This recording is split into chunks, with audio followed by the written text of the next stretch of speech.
Deere students, या video लेक्चरमध्ये आपण इयत्ता 12वी इंग्रजी विषयाची प्रथम सत्र परीक्षेची नमुना प्रश्नपत्रिका पाहूया। या परीक्षेचा सिलेबस पहा। प्रोज सेक्शनमधील 4 पाठ आहेत। पोएट्री सेक्शनमधील पहिल्या 6 कविता, रायटिंग स्किलमधील एकूण 6 टॉपिक्स, नॉवेल सेक्शनमधील पहिले 2 पाठ म्हणजेच हिस्ट्री ऑफ नॉवेल व टू सर्व विथ लव या अभ्यासक्रमावर आधारित 50 गुणांची ही प्रश्नपत्रिका आहे। प्रश्नपत्रिकेचे स्वरूप पहा।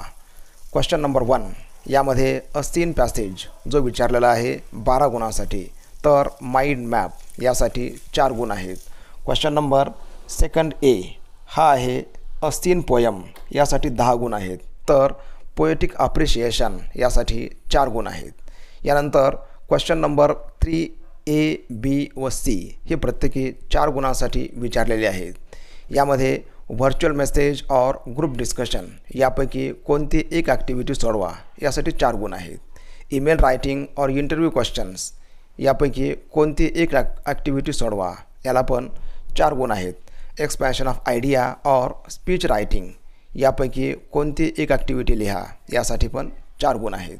यानंतर question number 4 A history of novel या ठिकाणी ऑब्जेक्टिव्ह टाईप 4 क्वेश्चन 4 गुणांसाठी विचारले जातील, तर टू सर्व विथ लव या कादंबरीवर आधारित 50 शब्दामध्ये उत्तर लिहा असे 2 प्रश्न विचारले जातील।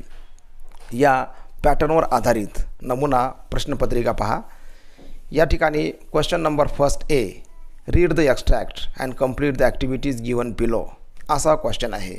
या ठिकाणी 1.4 मधील बिग डेटा बिग इनसाइट्स या पाठामधील घेतलेला हा उतारा आहे। हा उतारा किमान 2 वेळेस काळजीपूर्वक वाचा व त्यानंतर दिलेले प्रश्न पहा। क्वेश्चन नंबर A1, A2 व A3 या तिन्ही ॲक्टिव्हिटी दिलेल्या उतारावर आधारित असतात।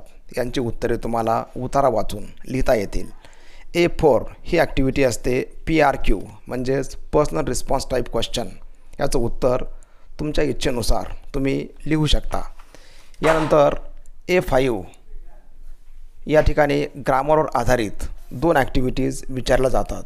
या 2 ॲक्टिव्हिटीसाठी 2 गुण आहेत। यानंतर A6 he activity based on vocabulary यावर आधारित असते, यासाठी पण 2 गुण आहेत। क्वेश्चन नंबर 1B हा क्वेश्चन आहे माइंड मॅपिंग यावर आधारित। बेनिफिट्स ऑफ एक्सरसाइज या टॉपिकवर तुम्ही माइंड मॅप तयार केला पाहिजे। यानंतर सेक्शन 2 जे आहे पोएट्री सेक्शन, दिलेला क्वेश्चन पहा। Read the given extract and complete the activities given below when I had money ओ ही लाईन वाचूनच तुम्ही सांगू शकता की आपल्या मनी या पोयममधील घेतलेल्या या लाईन्स आहेत। विल्यम एच डेव्हिस याने लिहिलेली ही एक सुंदर कविता आहे की ज्यामध्ये मनी व फ्रेंडशिप याविषयी कवीची मते आपण जाणू शकतो। संपूर्ण पोएटिक लाईन्स 2 वेळेस वाचून घ्या व यानंतर दिलेले क्वेश्चन पहा। या ठिकाणी सुद्धा A1 व A2 या 2 ॲक्टिव्हिटीज या पोयमवर आधारित असतात। यांची उत्तरे तुम्हाला पोयम वाचून सापडू शकतील। तर A3 ही ॲक्टिव्हिटी म्हणजे तो आहे PRQ, याचं उत्तर तुमच्या मनाने तुम्ही लिहू शकता। तर A4 ही ॲक्टिव्हिटी आहे बेस्ड ऑन पोएटिक डिव्हायसेस, कवितेमधील अलंकारावर आधारित। या ठिकाणी 2 गुणांसाठी हा प्रश्न आहे। तर A5 हा प्रश्न असतो पोएटिक क्रिएशन म्हणजे एखाद्या थीमवर तुम्ही स्वतः पोयम कंपोज केली पाहिजे। या ठिकाणी फ्रेंडशिप या थीमवर 4 किंवा 6 ओळी लिहा असा हा प्रश्न आहे। यानंतर क्वेश्चन नंबर 2B हा क्वेश्चन आहे बेस्ड ऑन अप्रिशिएशन। दिलेल्या पोएटिक लाईन्स वाचा व पॉईंट्सच्या आधारे अप्रिशिएशन लिहा। साधारणतः 100 ते 150 शब्दामध्ये म्हणजेच 1 ते 1.5 पेजेसमध्ये तुम्ही हे अप्रिशिएशन लिहू शकता। Is anybody happier because you passed his way? Does anyone remember that you spoke to him today? या लाईन्स वाचूनच तुम्हाला समजू शकेल की आपल्या टेक्स्टबुकमधील जी पोयम आहे have you earned your tomorrow Edgar Guest याने लिहिलेली या पोयममधील या लाईन्स आहेत। तर यावर आधारित तुम्ही अप्रिशिएशन लिहू शकाल।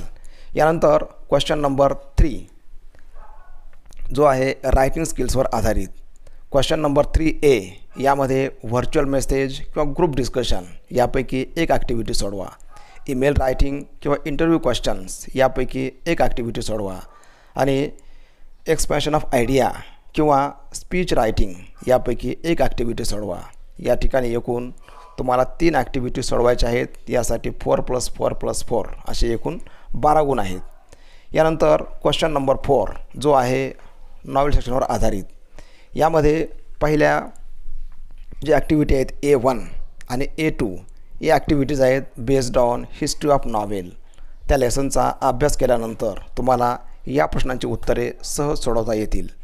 यानंतर क्वेश्चन नंबर 4B हा क्वेश्चन आहे पहा, answer in 50 words to the questions given below to serve with love. या कादंबरीवर आधारित 2 प्रश्न इथे विचारलेले आहेत आणि यासाठी 4 गुण आहेत. अशा प्रकारची ही प्रश्नपत्रिका आहे. प्रश्नपत्रिकेची PDF लिंक तुम्हाला डिस्क्रिप्शन बॉक्समध्ये दिली आहे. प्रश्नपत्रिकेचा अभ्यास करून 2.5 तास वेळेत प्रश्नपत्रिका सोडवून पहा व ती तुमच्या इंग्लिश टीचरकडून तपासून घ्या. थँक्यू.